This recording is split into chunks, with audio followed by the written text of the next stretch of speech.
আসসালামু আলাইকুম। এটা হচ্ছে মহেরা জমিদার বাড়ির দিঘি বা পুকুর, যেটাই বলি। দেখেন, অনেক বড়। এটা এখন পুলিশ ট্রেনিং সেন্টার। এখানে অনেক বড় একটা মসজিদ, পিটিসি জামে মসজিদ, অর্থাৎ পুলিশ ট্রেনিং সেন্টার।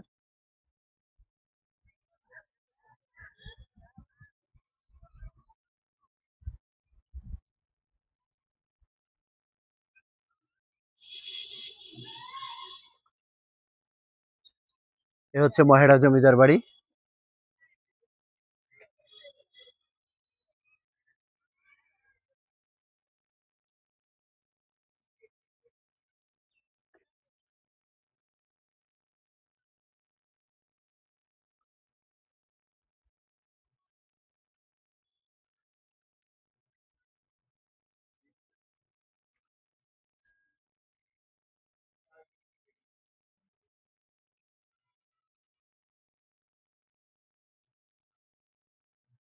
অনেক বড় মসজিদ এটা।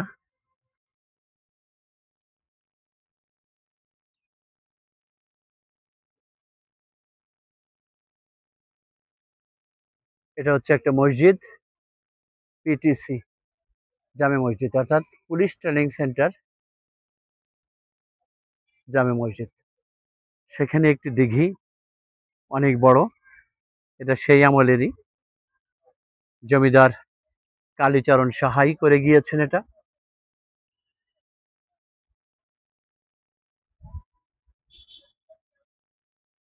ঢাকা থেকে আসতে গেলে আপনারা টাঙ্গাইলের গাড়িতে উঠবেন, উঠে মহেরা নামক বা নাসির গ্লাস বাস স্ট্যান্ড, ওখানে নামবেন।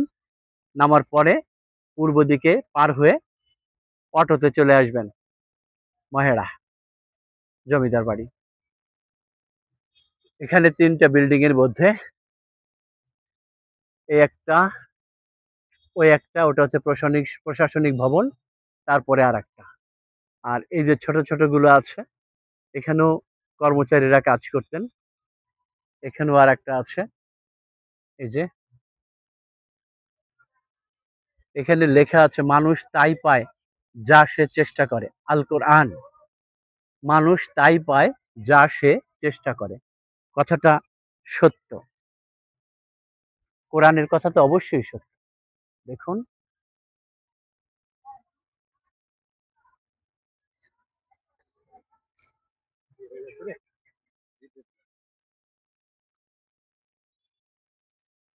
তা এখানে আসলে আমিও বলবো সবাই আসুন, কারণ হিস্টোরি আমাদের জানা উচিত, ইতিহাস আমাদের জানা উচিত, বাংলার কৃষ্টি আমাদের জানা উচিত, দেখা উচিত।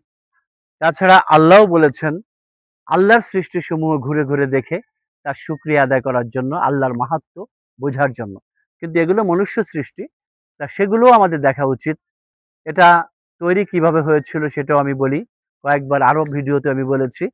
1890 সালে কলকাতা থেকে দুই ভাই, কালীচরণ সাহা এবং আনন্দ সাহা, দুজন বাংলাদেশের টাঙ্গাইলের মির্জাপুরের এই মহেরা গ্রামে আসেন।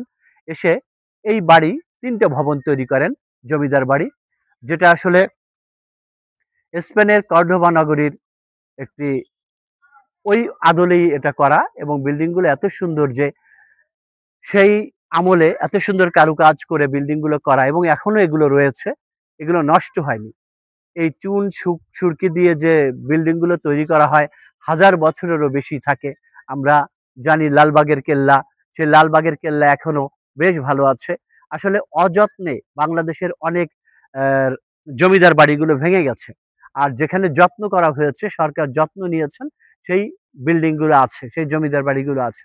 তার মধ্যে এটা, এখানে অয়ময় নাটক এবং সংসপ্তক নাটকের আমরা শুনেছি শুটিং হয়েছিল। এই দুটো যে কোনো একটা বা দুটোই হতে পারে। যাই হোক, আমরা পুরাকীর্তিগুলো দেখবো বাংলাদেশের। আমরা দেখে দেখে আমরাও বুঝবো যে আমাদের এই দেশে এরকম তখন জমিদার প্রথা ছিল। ব্রিটিশদের থেকে যখন 1947 সালে দেশ ভাগ হয়, তখন এই বাংলা থেকে অনেক হিন্দুরা ভারতে চলে যায়, এবং ভারত থেকে অনেক মুসলমান বাংলাদেশে চলে আসে, কারণ বাংলাদেশ একটি মুসলিম অধ্যুষিত দেশ, ভারত একটি হিন্দু অধ্যুষিত দেশ। এই জন্য যার যার ধর্মের দেশে তারা তারা একটু শান্তিতে থাকবে ভেবে তারা চলে গিয়েছিল। আসলে বাংলাদেশের সব ধর্মের লোকেরাই শান্তিতে আছে, এটা আমি দৃঢ়ভাবে বলতে পারি। আমাদের দেশে কোনো ধর্ম নিপীড়ন বা নিপীড়িত কেউ নেই, নিপীড়ন করা হয় না। অনেক ধন্যবাদ সবাইকে। আমি রবিউল মাশরাফি, মহেরা জমিদার বাড়ি থেকে বিদায় নিচ্ছি। আল্লাহ হাফেজ।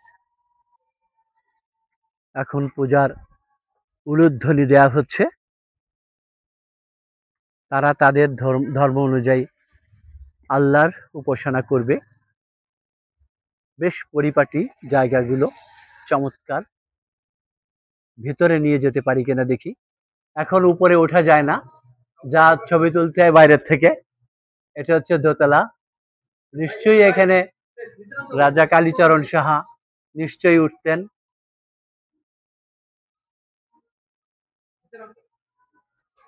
আমাদের নিচে নেমে যেতে হবে, তবে এতটুকু বলা যায় যে এই যে যে ব্যালকনি, এখানে তারা থাকতো, এখানে আসতো, এখানে প্রজারা হয়তো দাঁড়াতো। খুব ভালো লাগে। পুরনো জিনিস, পুরনো কিছু, পুরনো মানুষ, তাদের সম্পর্কে ভাবতে খুবই ভালো লাগে। আসলে দেখুন, এটা হচ্ছে প্রধান ভবন, এটা হচ্ছে মূল ভবন, তার ডান পাশে একটা, বাম পাশে একটা। এটাকে প্রশাসনিক ভবন বলা হয়।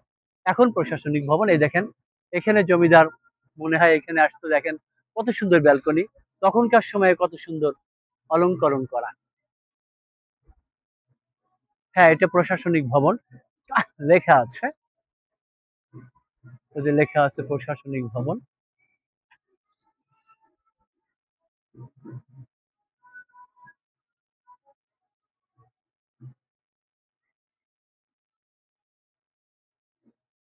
এই যে এখানে ব্যালকনি আছে, দেখেন কত সুন্দর।